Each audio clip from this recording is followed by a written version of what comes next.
বাংলাদেশকে নিয়ে ওয়াকার কি করতে চায় সেটার একটা ইঙ্গিত পাইছি, আপনাদের সাথে সেটা শেয়ার করতে চাই। ওয়াকারের খাইশ কি সেটা সে গোপন করে নাই, ভালো কথা। বাংলাদেশ কলে ওই পথেই যাইতেছে। আজকের এপিসোড শেষ হলে বুঝতে পারবেন যে বাংলাদেশে সিসির মতো একটা সামরিক শাসনের সম্ভাবনা তৈরি হইতেছে। সেই সরকারের প্রেসিডেন্ট হয়তো প্রফেসর ইউনূসই থাকবে। এটা ওয়েস্ট খুশি, মানে পশ্চিম খুশি, ইন্ডিয়া খুশি, আমেরিকা খুশি, ইউরোপ খুশি, আওয়ামী লীগও খুশি, বাঙ্গু এলিটেরাও খুশি থাকবে। কিন্তু গণতান্ত্রিক বাংলাদেশ গড়ার লড়াইয়ে যারা ছিলাম তাদের আরেকটা দুর্বিষহ ভবিষ্যৎ লড়াইয়ের জন্য তৈরি হইতে হবে। কেন আমার মনে হচ্ছে বাংলাদেশের সিসির মতো শাসনের বিপদ আছে, সেটা আমি 5টা অংশে ব্যাখ্যা করব আজকের এপিসোডে। আমাদের লক্ষ্য হবে সিসির মতো শাসনের সম্ভাবনাকে রুখা দেওয়া। রাজনৈতিক দলগুলোর উচিত এই বিপদ সম্পর্কে ওয়াকিবহাল থাকা, এবং সেনা প্রধানেরও জানা উচিত আমরা সজাগ আছি, চেতন আছি, হওয়ার লয়। আন্তর্জাতিক বার্তা সংস্থা রয়টারকে দেওয়া ওয়াকারের সাক্ষাৎকার পড়ে মনে হইল যে 36 জুলাইয়ের গণ অভ্যুত্থান পরবর্তী এই অন্তর্বর্তীকালীন সরকারকে উনি 1/11 ধাঁচের সরকার বলে মনে করছেন। এই ভদ্রলোক নিজের আর এক জেনারেল মঈন ভাবছেন। তা না হইলে একজন সরকারি কর্মকর্তা হইয়া কোন ক্ষমতার জোরে এবং কোন সাহসে কার অনুমতি নিয়ে সংবাদ মাধ্যমে বক্তব্য দিলেন? সরকারি কর্মচারী হিসেবে উনার তো প্রধান উপদেষ্টার অনুমতি নিয়ে বক্তব্য দেওয়ার কথা, ঠিক কিনা?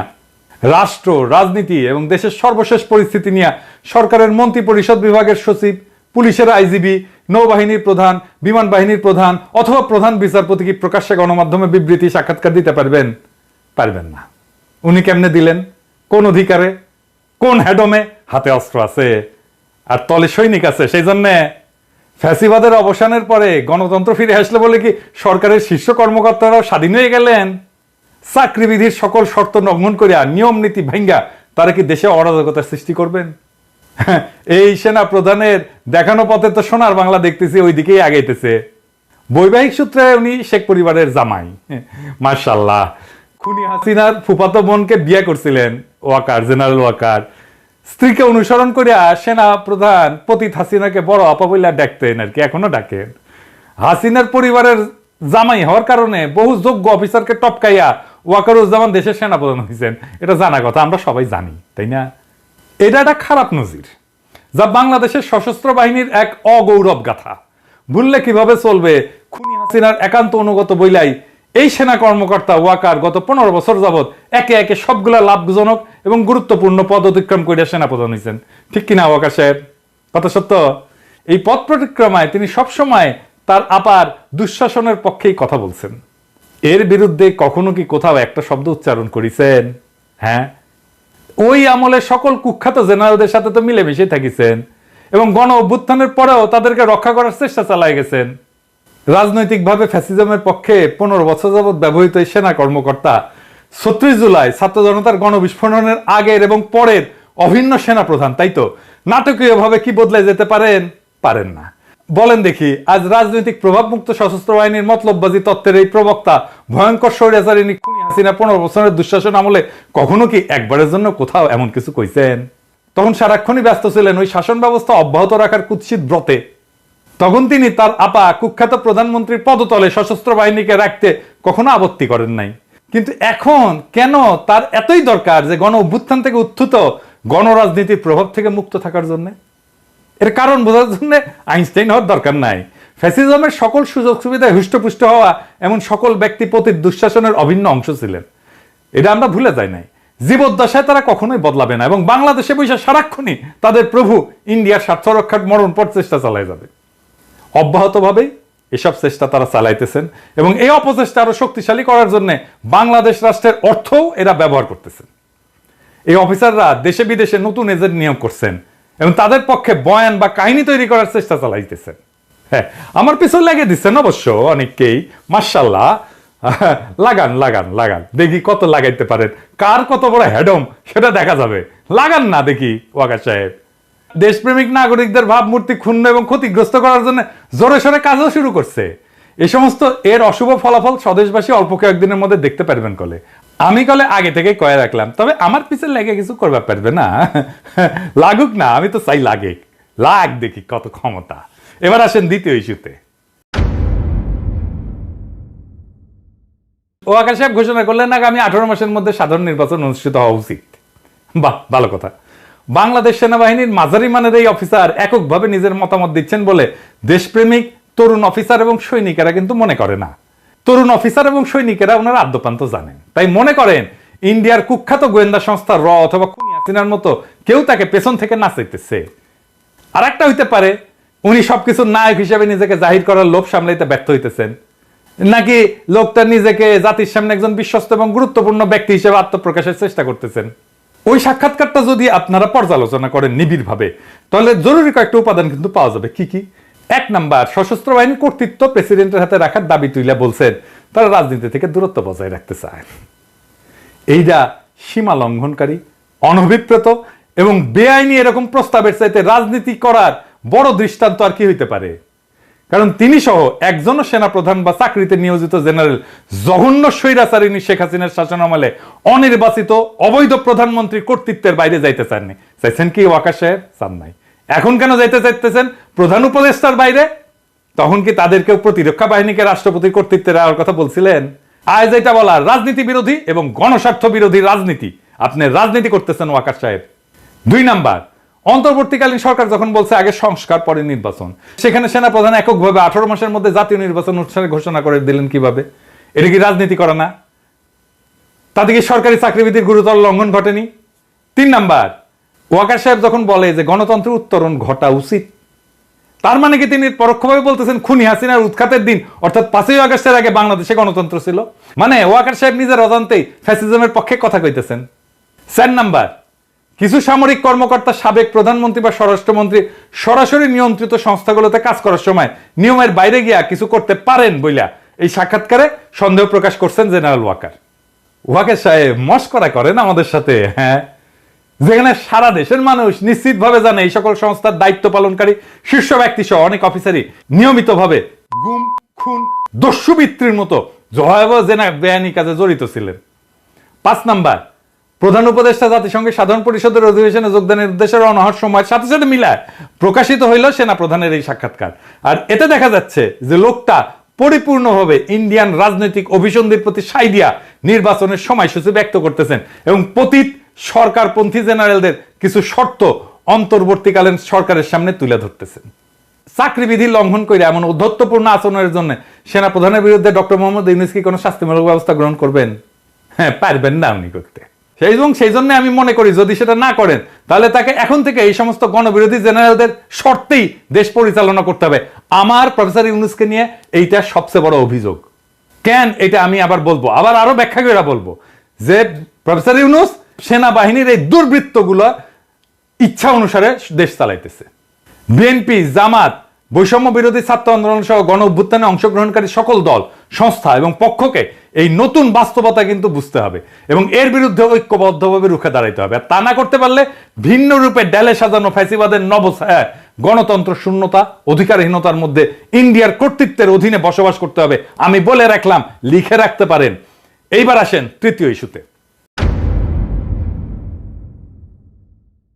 ওয়াকার সাহেব যখন নিজের এখতিয়ারের বাইরে বিষয় নিয়ে নিয়ম নীতির সকল সীমা লঙ্ঘন করে কথা বলেন, দেখা যাচ্ছে আমাদের মিডিয়া তখন তা তুলে ধরতে ভয় বা লজ্জা পাইতেছে।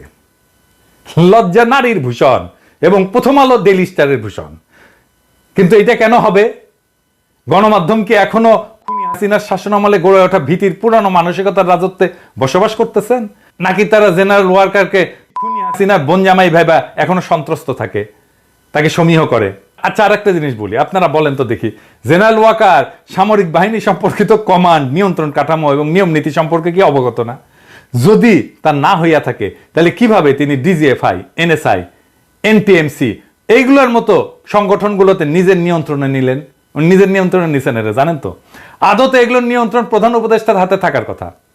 তো প্রফেসর ইউনূসকে অতিরিক্ত কাদের বোঝা মনে করে এগুলোর দায়িত্ব সেনা প্রধানকে সামলাইতে দিচ্ছেন। শুধু তাই না, ডিজি, বিজিবি, ডিজি আনসার, র্যাবের অফিসাররা কেন স্বরাষ্ট্র উপদেষ্টাকে টপকায় বা উপেক্ষা করে সেনা প্রধানের কাছ থেকে নির্দেশ নিতেছেন জানেন নাকি? এটা কিন্তু হইতেছে দাপ্তরিকভাবে মূল বস প্রধান উপদেষ্টা হওয়ার পরেও সশস্ত্র বাহিনী বিভাগের প্রিন্সিপাল স্টাফ অফিসার কেন সেনা প্রধানের কাছ থেকে সিদ্ধান্ত নেন? প্রধানমন্ত্রী বা প্রধান উপদেষ্টার পরিবর্তে রাষ্ট্রপতির হাতে সশস্ত্র বাহিনীর দায়িত্ব রাখার পরামর্শ দেওয়ার ক্ষমতা জেনারেল ওয়াকারকে কে দিছে? তিনি কি সংবিধান সংস্কারের জন্য গঠিত কমিশনকে প্রচ্ছন্নভাবে দিক নির্দেশনা বা হুকুম দিতেছেন? দেখা যাক আমাদের সেই প্রবাসী পণ্ডিত আলী রিয়াজ কার সাথে আপোষ করেন, কাকে ভয় পান এবং কার ইঙ্গিতে উঠবস করেন, দেখবনি আমরা। বর্তমানে এটা স্পষ্ট যে সশস্ত্র বাহিনীর উপরে প্রফেসর ইউনূসের কোনো নিয়ন্ত্রণ নাই। আমার এইটা চিন্তা, এবং আমি প্রফেসর ইউনূসকে প্রথম থেকে বলে আসতেছি, আপনার নিয়ন্ত্রণ নিরঙ্কুশ করেন, আমরা সমর্থন দেব বলে আসছি কিন্তু।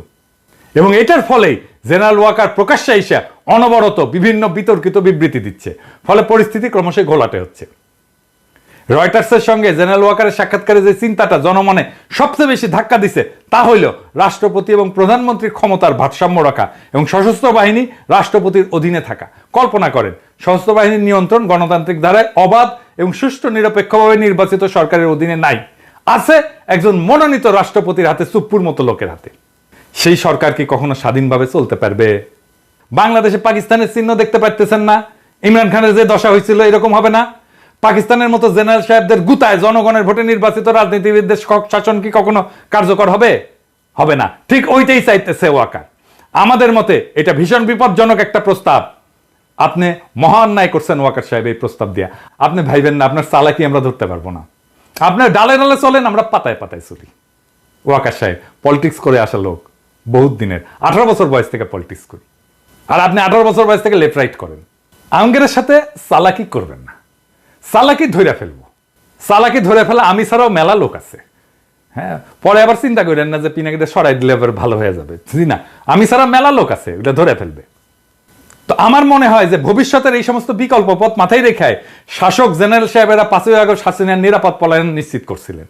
তারা এটা করতে গিয়া বাংলাদেশ রাষ্ট্রের নিরাপত্তার প্রশ্নে যে সমস্ত আপোষ এবং স্বার্থহানিকর অঘটন ঘটাইছেন তা নিয়ে তরুণ অফিসার এবং সৈনিকদের সামনে কিছু প্রশ্ন উত্থাপন করা জরুরি। কি কি সেই প্রশ্ন? 1 নাম্বার, একটা দেশবাসীর উদ্দেশ্যে একটা পরিকল্পিত নাটক প্রচার করা হয়। দেশবাসীর উদ্দেশ্যে বলা হয়েছিল যে বিক্ষুব্ধ জনতা গণভবনের দিকে আগায় আসতেছিল বলে মাত্র 45 মিনিট সময় বেঁধে দেওয়া হয় হাসিনাকে। এই সময়ের মধ্যে পদত্যাগ করে হাসিনা সামরিক হেলিকপ্টার করে দেশ ছাড়ে। কিন্তু নাটকটি সময়ের ফ্রেমে বিশ্বাসযোগ্যতা হারায়। এটা নিছক 45 মিনিটের নাটক ছিল না, হুট করে কিছু হয়নি। জবনিকা পাতের বেশ কয়েক ঘন্টা আগে থেকে এই নাটক সাজানো হয়েছিল, যার প্রত্যেকটা মিনিটের হিসাব এবং বিবরণ এবং ঘটনার বিস্তারিত অবশ্যই আছে। কখন হয়েছিল এই নিরাপদ পলায়ন নাটকের প্লট রচনা? কে বা কারা এটা তৈরি করছিল? এর সাথে কি ইন্ডিয়া জড়িত? প্রতিবেশীদের সঙ্গে আতাত করিয়া সফল সমন্বয় ঘটায় কি খুনি হাসিনাকে দিল্লিতে পাঠানো হইল? 2 নাম্বার, 5ই আগস্ট হাসিনা পদত্যাগ করলে তার সরকার কার্যত বিলীন হইয়া যায়। তখন রাষ্ট্রপতি ছাড়া এমন কোন কার্যকর রাজনৈতিক শাসন বা কর্তৃত্ব ছিলেন না যিনি এই পলায়ন অনুমোদন করবেন। তিনি কি হাসিনার সেফ ইভাকুয়েশন নিশ্চিত করছেন? পদত্যাগের পর সামরিক বিমানে চইরা দেশ ত্যাগ কি হাসিনার জন্য বৈধ ছিল? গণভবনের পেছনে এসা হেলিকপ্টার চইরা কুর্মিটোলা বিমান ঘাটিতে, সেইখান থেকে C-130 বিমানে চড়াই সীমান্ত পাড়ি দিয়া ফ্যাসিস্ট হাসিনাকে দিল্লি নিয়ে যেতে কে নির্দেশ দিয়েছিলেন? বিমান বাহিনী প্রধান। বিমান বাহিনী প্রধান কি একাই এই অপরাধপূর্ণ সিদ্ধান্ত নিয়েছিলেন, নাকি অপরাপর চেইন অফ কমান্ড বা সার্ভিস চিফদের সাথে পরামর্শ কইরা এই অপকর্মটা সম্পন্ন করছিলেন? 3 নাম্বার, ওই যে নাগরিক টিভিতে সাকিবের সাথে টেলিফোনে কথা বলার সময় ওয়াকার সাহেব একটা প্রকাশ্য বিবৃতি দিয়েছেন, সেখানে বলছেন হাসিনার দেশ ত্যাগের খবরটা তিনি কারো কাছ থেকে শুনছেন। শুনেন কি বলে। প্রথম কথা হচ্ছে যে আমি তো পলিটিক্যাল পার্টিগুলোর সাথে ডিসকাশন করছিলাম, তখন আমাকে somebody said যে উনি তো চলে যাচ্ছে, উনি is on the runway, he has taken off. জি, তো এটা আমি জানতাম না যে that she is living the country. কি কইলো শুনলেন তো? সেই সময়টাতে নাকি তিনি সকল রাজনৈতিক দলের নেতা, ছাত্র নেতা এবং নাগরিক সমাজের ব্যক্তিদের সাথে সেনা সদরে ছিলেন। সেক্ষেত্রে যে প্রশ্ন অমীমাংসিত থাকে তা হইল, সেনা প্রধান তখন কেন সেনা সদরে এই সমস্ত অতিথিদের আমন্ত্রণ জানাইছিলেন? 4 নাম্বার, বাংলাদেশ বেসামরিক বিমান চলাচল কর্তৃপক্ষ কি খুনি হাসিনার ইন্ডিয়া যাওয়ার ফ্লাইট ক্লিয়ারেন্স ছাড়পত্র পাইছিল? যদি না পাইয়া থাকে তাহলে খুনি পালালো কার সহায়তায়? পলায়নরত স্বৈরাচারিণীর বিমানের ট্রান্সপন্ডার কেন বাংলাদেশের আকাশ সীমা অতিক্রম করা পর্যন্ত বন্ধ রাখা হয়েছিল? এতে কি ওই বিমানে থাকা সকল যাত্রীর জীবন বিপন্ন হওয়ার হুমকির মধ্যে ছিল না? 5 নাম্বার, ফ্লাইটে হাসিনার সঙ্গে আর কে কে ছিল? ওই আরোহী তালিকা কোথায়? ক্রু কারা ছিল? SSF এর কে PGR এর কোন সদস্যরা খুনির সঙ্গে উঠছিল? ওই বিমানে থাকা সব যাত্রী কি বৈধ ভিসা ছিল? 6 নাম্বার, পালানোর নিরাপদ পথ তৈরি করে দিতে ইন্ডিয়ার সঙ্গে যোগাযোগটা কে করে দিছিল? এই আলোচনার মধ্যস্থতা কে করছিল? খুনি হাসিনার নিরাপদ পালানোর বিষয়ে রাজনৈতিক দলের নেতা, ছাত্র নেতা এবং নাগরিক সমাজের কর্তা ব্যক্তিদের মধ্যে কারা সম্মতি দিছিল? আমরা মনে করি এই প্রশ্নগুলোর উত্তর জানা খুবই গুরুত্বপূর্ণ কর্তব্য। বাংলাদেশের নাগরিকদের, বিশেষ করে আন্দোলনে অংশগ্রহণের ছাত্র জনতা, জুনিয়র অফিসার এবং সৈনিকদের এই সমস্ত তথ্য জানার অধিকার আছে। অথচ এখন পর্যন্ত ডক্টর মোহাম্মদ ইউনূসের অলস, অকেজো, অথর্ব, বুইড়া হাবরার অন্তর্বর্তী সরকার এই বিষয়ে সম্পূর্ণ নীরব। এইবার আসেন চতুর্থ ইস্যু নিয়ে আলাপ করি। সেনাবাহিনী কি মাতৃভূমি রক্ষা করতে প্রস্তুত? দেশে বড় যে কারণ দেশবাসীর চোখের আড়ালে রাখা হইতেছে তা হইল বাংলাদেশের সীমান্ত এখনো অস্থিতিশীল। সীমান্তের ঠিক ওপারে আরাকান আর্মি এবং মিয়ানমার সরকারি বাহিনীর মধ্যে লড়াই চলমান। রোহিঙ্গারা এখনো নিজের ভূখণ্ডে নির্যাতিত। আজও তাদের দেশ থেকে বাধ্য করা হচ্ছে। আরো শরণার্থী আমাদের দেশের দিকে ঠেলে দেওয়ার অপচেষ্টা অব্যাহত আছে। এই সুযোগে কুকি চীনরা বেশ সক্রিয় হয়েছে। ইন্ডিয়ার মণিপুর, মিজোরাম এবং বার্মার চীন রাজ্যের স্বগোত্রীয়রা আতাতে আমাদের পার্বত্য চট্টগ্রামের বিশাল একটি অংশ নিজেদের বলে দাবি করতেছে। আপনারা সবাই জানেন পিসিজেএসএস এবং ইউপিডিএফ পার্বত্য চট্টগ্রামে নিজেদের নিয়ন্ত্রণ নেওয়ার চেষ্টা করতেছে। সার্বভৌমত্ব রক্ষার প্রশ্নে এমন হুমকি মোকাবেলায় আমাদের সশস্ত্র বাহিনীর পরিকল্পনা এবং প্রস্তুতি কতটুকু তা দেশবাসীর জানা প্রয়োজন। পাশাপাশি ইন্ডিয়া অবিরতভাবে তার বল প্রদর্শন করতেছে। অমিত শাহ এবং রাজনাথ সিং এর নিয়মিত হুমকি স্রেফ ফাঁকা আওয়াজ বইলা উড়িয়ে দেওয়াটা ঠিক না। ডক্টর ইউনূস সরকারের উপর ভারত মোটেও খুশি না, এটা কিন্তু মাথায় রেখেন। বাংলাদেশ আক্রমণ করে ইন্ডিয়া যে তাদের পুতুল হাসিনাকে আবারও ক্ষমতা বসানোর চেষ্টা করবে না এর নিশ্চয়তা আছে কি? কিংবা এমন আশঙ্কা কি কোনো সমরবিদ অস্বীকার করতে পারবেন? পারবেন না। অবশ্য আক্রমণ বা আগ্রাসন বলি তা করতে ইন্ডিয়া বেশ কয়েকটা অজুহাত ধীরে ধীরে উচ্চারণ করে পটভূমি কিন্তু তৈরি করতেছে। যেমন সংখ্যালঘু নির্যাতন, নিপীড়ন, ইসলামী মৌলবাদের উত্থান, ইন্ডিয়া অবৈধ বাংলাদেশের অনুপ্রবেশ ইত্যাদি। এমন হুমকি মোকাবেলায় কি আমাদের সশস্ত্র বাহিনী প্রস্তুত আছে? দেশবাসীর সামনে বুকে হাত রেখে আমরা প্রস্তুত এমন অভয়বাণী দেওয়ার সততা, সাহস কি তিন বাহিনী প্রধানদের আছে? সেনাপ্রধান জেনারেল ওয়াকারুজ্জামান, নৌবাহিনীর প্রধান রিয়ার অ্যাডমিরাল নাজমুল হাসান এবং বিমান বাহিনীর প্রধান মার্শাল হাসান মাহমুদ খান কি দেশবাসীকে পরিপূর্ণ আশ্বাস দিতে সক্ষম যে তারা বহিঃশত্রুকে মোকাবেলার পুরোপুরি তৈরি আছেন? আগে তো এই কাজটা করবেন। বাংলাদেশের রাজনীতি নিয়ে মাথার একেবারে পোকা উঠে গেছে না? নিজের কাজের খবর নাই, রাজনীতির খবর নিয়ে মাথা গরম করে বসে আছেন। খুনি হাসিনার পতনের আগে 19 জুলাই রাতে সারা দেশে কারফিউ জারি এবং সেনা মোতায়েন করছিল তৎকালীন ফ্যাসিস্ট আওয়ামী লীগ সরকার। কিছু দলবাজ আর্মি অফিসার তখন বিক্ষোভরত নিরস্ত্র ছাত্র জনতার দিকে গুলিও ছুড়ছে, মারাও গেছে ওই গুলিতে। আমাদের কাছে ভিডিও আছে। গণ অভ্যুত্থানের পর প্রতিষ্ঠিত অন্তর্বর্তীকালীন সরকার এখন সেনা কর্মকর্তাদের ম্যাজিস্ট্রেসির ক্ষমতাও দিছে। এমত অবস্থায় জেনারেল ওয়াকার সাহেব কি আমাদের আশ্বস্ত করতে পারবেন তথাকথিত জননিরাপত্তার কাজে দীর্ঘমেয়াদে সেনাবাহিনী মোতায়েন করে রাখার কারণে সেনাদের দেশ রক্ষার মনোবল, লড়াইয়ের পূর্ণ ক্ষমতা এবং দক্ষতা অক্ষুণ্ণ আছে কি? তিনি কি নিশ্চিত করবেন ওনারা সত্যিই রাজনীতি মুক্ত এবং এখন কেবলই দেশ সার্বভৌমত্বের অধিকার রক্ষায় বহিরাগত আগ্রাসন মোকাবেলায় প্রস্তুত? তিনি কি গ্যারান্টি দিতে সক্ষম আমাদের সেনাবাহিনীর প্রশিক্ষণ চক্র, কোর্স ক্যাডার, ইনডোর আউটডোর অনুশীলন, বিশেষজ্ঞ প্রশিক্ষণ সহ সকল পেশাদার কার্যক্রম স্থগিত বা কমানোর পরেও সেনাদের পেশাগত দক্ষতা বজায় আছে? শত্রুর বিরুদ্ধে লড়াই করার জন্য বাংলাদেশ কি উপযুক্ত দক্ষতা, প্রশিক্ষিত জনশক্তি, অস্ত্র এবং গোলাবারুদ আছে? সশস্ত্র বাহিনীকে দেশের আভ্যন্তরীণ নিরাপত্তার দায়িত্ব থেকে দ্রুত সরায় যুদ্ধের পর্যায়ে প্রস্তুত করতে কতদিন সময় লাগে তা কি তারা জানেন? তবে আমি দৃঢ়ভাবে বিশ্বাস করি সেনাপ্রধান জেনারেল ওয়াকারুজ্জামান জানেন দীর্ঘদিন ব্যবহার না করলে ধারালো অস্ত্রটাও মরিচায় ক্ষয় ধরে যায়। এইবার আসেন অ্যাডমিরাল মোহাম্মদ নাজমুল হাসান, আপনি কি জানাবেন আমাদের কতগুলো সমুদ্র উপযোগী সহায়ক কর্মক্ষম জাহাজ আছে? কয়টা কর্মক্ষমতার বাইরে আছে? কি যথেষ্ট অস্ত্র, গোলা বারুদ বা যুদ্ধের রসদ? জবাব যদি না হয় আপনি কি প্রতিরক্ষা উপদেষ্টাকে বর্তমান পরিস্থিতি এবং সক্ষমতা সম্পর্কে জানাইছেন? এই অবস্থার উন্নতি না হইলে শত্রুপক্ষের দ্বারা বাংলাদেশের কি হাল হইতে পারে, জয় হইতে পারবেন কিনা তা নিয়ে কি আলোচনা করছেন? আপনার নাবিকদের অপারেশনাল এবং প্রশিক্ষণের হাল হকিকত এবং মান কতটুকু? নৌ প্রধানকেই নিশ্চিত করতে হবে আমাদের সমুদ্র সীমা লঙ্ঘিত হইলে তারা দ্রুত সময়ের মধ্যে ব্যবস্থা নেবেন। ওই যে মনে আছে না, সেন্ট মার্টিন দ্বীপে বার্মান নৌবাহিনী 7 দিন ধরে গুলি বর্ষণ করার পর সেখানে নৌবাহিনীর জাহাজ পৌঁছেছিল 7 দিন পরে। এটা কিন্তু দেশবাসী জানে। এবার আসেন বিমান বাহিনীর প্রধান মার্শাল হাসান মাহমুদ খান, আপনি কি আমাদেরকে বলবেন কিভাবে আপনার বিমান আমাদের আকাশ মুক্ত রাখবে? কয়টা উড়বার পারে আর কয়টা পারে না? গত 1 বছরে আপনার অপারেশনাল পাইলটরা কি 30টা ফ্লাইং ঘন্টা আকাশে থাকতে পারছেন? আপনি কি মনে করেন বর্তমান সক্ষমতা নিয়ে শত্রুপক্ষের মুখোমুখি হইতে পারবেন? যদি না পারেন, আপনি কি ডক্টর মোহাম্মদ ইউনূসকে অবহিত করছেন? 3 বাহিনীর প্রধানকে বলতে চাই, এখন আমি কইলে অনেকে কয় আপনি কর কে, আমি কমু। শোনেন, শোনা লাগবি। আপনাদের প্রধান দায়িত্ব বহিরাগত আগ্রাসন মোকাবেলায় প্রস্তুত থাকা।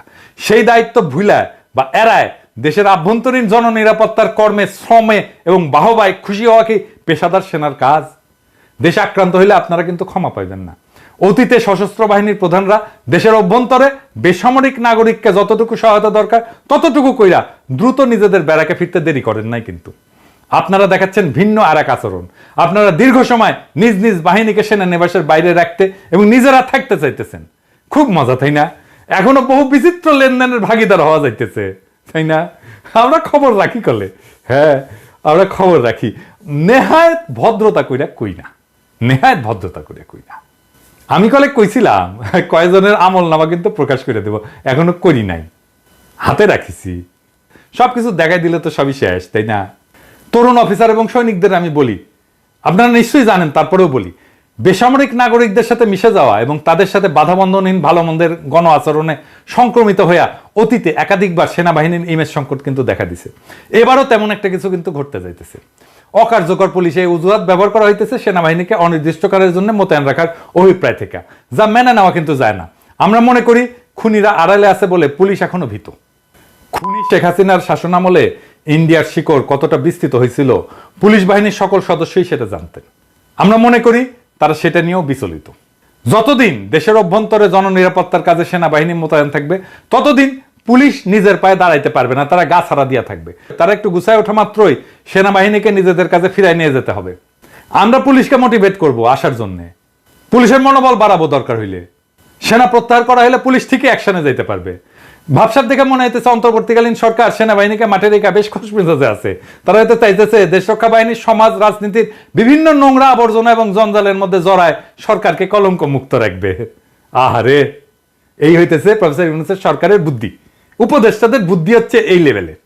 সশস্ত্র বাহিনী বলছিল না যে 632 জনকে অঘোষিতভাবে লুকায় রাখা এবং পতিত সরকারের কয়েক হাজার খুনি, দাগী অপরাধী, দুর্বৃত্তকে দেশব্যাপী সেনা ছাউনিতে নিরাপদ আশ্রয় দিছিল। এর জন্য কিন্তু দেশবাসী বিস্মিত এবং ব্যথিত হয়েছিল। পতিত ফ্যাসিস্ট সরকারের বিভিন্ন পর্যায়ের নেতা নেত্রী, সংগঠক, কর্মকর্তাদের নিরাপদে দেশান্তরিত হওয়ার সকল ব্যবস্থা যে সশস্ত্র বাহিনীর একদল শীর্ষ কর্মকর্তা করে দিচ্ছেন তা যেই না জনগণ ক্ষুব্ধ হয়ে উঠছে। কলঙ্কজনক এমন ভয়াবহ ঘটনার কারণে সশস্ত্র বাহিনীর এই 3 প্রধানের প্রতি মানুষের সকল আস্থা ধুলায় মিশাই গেছে। ফ্যাসিস্ট সরকারের পতনের পর 3 বাহিনী প্রধানের প্রত্যেকটা পদক্ষেপ থেকে বোঝা যায় সশস্ত্র বাহিনীর বর্তমান নেতৃত্ব দেশপ্রেমিক ভূমিকা রাখতে অক্ষম। দলবাজ, অযোগ্য, অদক্ষ, দুর্নীতিপরায়ণ কর্মকর্তাদের অবসারিত কইরা প্রথমেই তাদের উচিত ছিল আগাছা নির্মূল করা। বিড়াল মারতে হয় প্রথম রাতে, তারপর স্বচ্ছ একটা ব্যবস্থা প্রবর্তন করে দ্রুত সকল শূন্য পদ এবং র্যাঙ্ক পূরণ করা। আমি মনে করি এই ক্ষেত্রে অবসরপ্রাপ্ত সেনা কর্মকর্তা এবং যাদেরকে চাকরি থেকে বাধ্যতামূলক অবসর দিচ্ছেন তাদেরকে পুনর্নিয়োগ এবং চুক্তিভিত্তিক নিয়োগ করা যাইতে পারে। কিন্তু দুঃখজনকভাবে 3 বাহিনীতে দেখা যাচ্ছে ফ্যাসিস্ট শাসনের অনুগামী অফিসারদেরকে এখনো সব পদে বহাল রাখা হয়েছে এবং অনেককে পদোন্নতিও দেওয়া হচ্ছে। অতি দ্রুত এই সমস্ত বন্ধ কইরা এর বিপরীত ধাতা প্রবাহিত যদি না হয় তাহলে যা চলতেছে তার রুখে দাঁড়াইতে হবে তরুণ অফিসার এবং সৈনিকদেরকে। আপনারা আমাদেরকে পাশে পাবেন, জনতাকে আপনাদের পাশে পাবেন, আমরা সে ব্যবস্থা করব। এবার আসেন প্রফেসর ইউনূসের প্রসঙ্গ। জাতিসংঘের সাধারণ পরিষদের বক্তৃতায় প্রফেসর ইউনূস গণ অভ্যুত্থানে সশস্ত্র বাহিনীর ভূমিকাকে অতিরঞ্জিত এবং ভুলভাবে উপস্থাপন করে একে যতই মহিমান্বিত করার চেষ্টা করেন না কেন, তা যে দেশের গণতন্ত্রায়নের জন্য আত্মঘাতী হচ্ছে তা মানুষ অচিরেই বুঝতে পারবে। প্রফেসর ইউনূসের এটা একটা দোষ, বড় দোষ। এই যে ছাত্রদেরকে মাথায় তুললো, এখন সেনাবাহিনীকে মাথায় তুলছে, যার হাতে শক্তি তারই মাথায় তোলে, বুঝছেন? এটা সমস্যা না? আরে নেতা সে, তারে মাথায় তুলছে মানুষ, সে আর একজনকে মাথায় তুলতেছে যা দেখে কার হাতে শক্তি আছে। ও ওর হাতে শক্তি, ছাত্রদের হাতে, ছাত্রের মাথায় তোলো। ও সেনাবাহিনীর হাতে অস্ত্র আছে, সেনাবাহিনীর মাথায় তোলো। এরপরে দেখবে র্যাবের হাতে আসছে, র্যাবের মাথায় তোলো। এই করতে থাকবে। 12 বছর দীর্ঘ গণ আন্দোলন সংগঠন, ব্যাপক আত্মত্যাগ এবং ভয়াবহ দমন পীড়নের মধ্যেও আন্দোলনকে অব্যাহত রাখা এবং পরিচালনাকারী রাজনৈতিক শক্তির ভূমিকাকে খাটো করার মানসিকতা, এটা আমি বলবো এটা হীন মতলববাজি প্রসূত। খুনি হাসিনার অনুগ্রহ উপভোগকারী প্রতিবেশী রাষ্ট্রের প্রতি অনুগত রাজনৈতিকভাবে অসৎ গুটি কয়েক শীর্ষ সামরিক কর্মকর্তা অর্থাৎ অশুভ এই শক্তির প্রতি আনুগত্য প্রদর্শন ছাড়া এমন বক্তব্যের ভিতরে অন্য কোনো সারবত্তা নাই। প্রফেসর ইউনূস সশস্ত্র বাহিনীর ক্ষমতা তার পিছনে সংগঠিত কইরা দেশের চলমান অরাজনৈতিক শাসন ব্যবস্থা যে দীর্ঘায়িত করতে চাইতেছেন সেই ইঙ্গিত মিথ্যা দিয়া সত্য গোপন করার এই বক্তব্যের মধ্যে লুকায় আছে। ডক্টর মোহাম্মদ ইউনূসকে বুঝতে হবে আমরা কেন ইন্ডিয়ার আগ্রাসনের হুমকির কথা তুলছি। প্রতিবেশীদের প্রতি নত জানু বাংলাদেশের সশস্ত্র বাহিনীর বর্তমান নেতৃত্ব আত্মসমর্পণের পথ বেছে নেবে। এরা পরিশ্রমকে ভয় পায়, এরা শত্রুকে মোকাবেলা করতে চায় না, মালগুলা নানা সুযোগ সুবিধার দুর্নীতিতে আকণ্ঠ ডুবে গেছে। এই জন্য এরা দেশকে পুনরায় প্রতিবেশীদের কোমল বা প্রচ্ছন্ন নিয়ন্ত্রণের আওতাধীন করে ফেলবে এবং ইসলাম বিদ্বেষী পশ্চিমা সেকুলারিজমের তত্ত্বের ছায় পুনর্বাসিত হবে নব্য আওয়ামী লীগ। বিনিময়ে আপনাকে হয়তো ঘুষ হিসেবে দেওয়া হবে প্রফেসর ইউনূস দেশ শাসন এবং কর্তৃত্বের দীর্ঘস্থায়ী স্বাদ। প্রধান উপদেষ্টা যদি না জানেন এটা তার ব্যর্থতা। সশস্ত্র বাহিনীতে ফ্যাসিস্ট আওয়ামী লীগের স্বার্থ সংশ্লিষ্ট কর্মকর্তারা শপথে অটুট, অক্ষত এবং অক্ষুণ্ণ অবস্থায় আছে। এক একটা দিন যাচ্ছে আর জেনারেল ওয়াকার নিজের কর্তৃত্ব সুসংহত করতেছেন।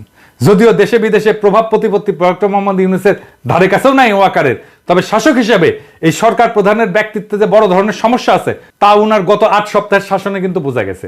আরো উপলব্ধি করা গেছে যে সেনা নেতৃত্বের দিকে ঝুঁকে পড়া উনার শাসন বেশ নড়বড়ে এবং ভঙ্গুরি থাকবে, যা বাংলাদেশকে স্থিতিশীলতা দিতে পারবে না। আর সেটাই ইন্ডিয়ার চাওয়া। এমন আয়োজনকে তার ধরে রাখতে তারা সমর্থন যোগাবে। এমন পরিস্থিতি দীর্ঘদিন বিদ্যমান থাকলে জেনারেল এরশাদের মতো একটা নিকৃষ্ট ইন্ডিয়ান এজেন্টকে ক্ষমতায় বসাইতে প্রতিবেশীদের খুব একটা বেগ পাইতে হবে না। দেখেন না কিছু পাবলিক তো আছে এখন ওয়াকার করে জিন্দাবাদ দেয়, যেহেতু হাতে বন্দুক আছে। ওয়াকার নাকি বহুত কিছু করিছে হাসিনা সরার জন্য, খেয়ালই নাই ওই হাসিনা ওর আপা। তো এইরকম করে ক্ষমতা দখল করে উপরন্ত তার পেছনে পশ্চিমাদের সমর্থনও জুটাই ফেলতে পারবে। জনধিকৃত হাসিনাকে যদি 15 বছর ক্ষমতায় রাখা যায় তাহলে একজন মধ্যম মানের জেনারেলকে দিয়ে পরবর্তী 10 বছর বাংলাদেশ শাসন করা যাবে না কেন? এটা ভাববো কেন? জেনারেল 9 বছর শাসন আমলে যেভাবে আওয়ামী লীগ সহ অন্যান্য কিছু বিশেষ দলের সমর্থন পাইছিলেন সেভাবে জেনারেল ওয়াকার যে সহায়তা পাইতে পারেন সেটার আলামত তো ইতিমধ্যে বাংলাদেশের রাজনীতিতে উকে দিচ্ছে। আপনি তো দেখেন আমার কমেন্ট বক্সে যদি জেনারেল ওয়াকারকে কিছু কয় তাইলে এসে ঝেপে পড়ে কিছু লোক, দেখেছেন? এরশাদ দল করেছিল, ওয়াকারও দল করে ফেলবি। আর প্রফেসর ইউনূস আপনি কিন্তু মাথায় রেখেন আপনার সাথে ইন্ডিয়ার যদি কোনো ঝামেলা হয় আমেরিকা কিন্তু আপনার পক্ষ নিয়ে আগে আসবে না। আপনার বড় বন্ধু হওয়া সত্ত্বেও মার্কিনের পিছু উঠবে। যেভাবে গত জানুয়ারিতে জাতীয় সংসদ নির্বাচনকালে চূড়ান্ত দুঃসময়ে বাংলাদেশকে পরিত্যাগ করছিল তারা। অন্তর্বর্তীকালীন সরকার প্রধানের ব্যক্তিত্বহীনতার মাত্র 8 সপ্তাহের ব্যবধানে সেনা প্রধানের সবচেয়ে বড় দুর্বলতায় পরিণত হয়েছে তার মূল শক্তিতে। জেনারেল ওয়াকারের দুইটা ভিন্ন পরিচয় তাকে অদ্ভুত এক সামর্থ্য যোগাইতেছে। একাধারে তিনি সেনাপ্রধান এবং খুনি হাসিনা পরিবারের জামাতা। এটাই বাংলাদেশের এই মুহূর্তে সবচেয়ে বড় ট্র্যাজেডি। ডক্টর মোহাম্মদ ইউনূসের সরকার ইন্ডিয়াকে তোষামত করতেছে আর সেনা প্রধান পদে বসে আছে তাদেরই এক এজেন্ট, আর প্রেসিডেন্ট হয়ে বসে আছে আর এক হাসিনা নির্বাচিত লোক সুপ্পু। গণ অভ্যুত্থান সংগঠনকারী এবং পরিচালনাকারী এবং নেতৃত্ব প্রদানকারী বিশাল আত্মত্যাগে মহিয়ান ছাত্র জনতা সহ সকল আন্দোলনকারী রাজনৈতিক শক্তির সঙ্গে সহায়তা না কইরা ডক্টর মোহাম্মদ ইউনূস আজ ব্যাপকভাবে দুর্নীতিগ্রস্ত সেনা নেতৃত্বের সঙ্গে আঁতাত করেছেন। ঘাতকদের একটা অংশের পক্ষ নিচ্ছেন এবং পতিতদের রাজনৈতিক স্বার্থ দেখিচ্ছেন। প্রফেসর ইউনূস এটা আমি আগে বলি নাই, কিন্তু আজ বলতে বাধ্য হতেছি। কিন্তু দীর্ঘ 15 বছর ধরে চলমান দেশবাসীর গণতন্ত্র, ভোটাধিকার এবং মৌলিক মানবাধিকার সংগ্রামে আপনি কিন্তু একটা বিবৃতি দিয়ে কখনো পক্ষে দাঁড়ান নাই, একটা গুম খুন মিথ্যা মামলার প্রতিবাদ করেন নাই, শুধু আপনার নিজের স্বার্থের এবং কষ্টের কথা বলছেন। গণ অভ্যুত্থানের পরবর্তী সময়ে আপনারা ধরে আনা হয়েছিল, ধার করে আনা হয়েছিল, ধার করিয়া ধরে আনা যুগ পরিবর্তন করার তীব্র আকাঙ্ক্ষায় তাড়িত গণমানুষের একটা সরকার গঠন করা ইচ্ছা পোষণ করছিল দেশের মানুষ। কিন্তু এই সরকার বিপ্লবের আকাঙ্ক্ষাকে ধারণ করতে পারে না, সরকারও পরিচালনা করতে পারে না। এইটা প্রমাণিত হয়েছে। আজ বাংলাদেশের ইতিহাসের ঘটমান বেদনাদায়ক এবং করুণ কাহিনীর সাক্ষী হওয়া একজন মানুষ হিসাবে আমাদের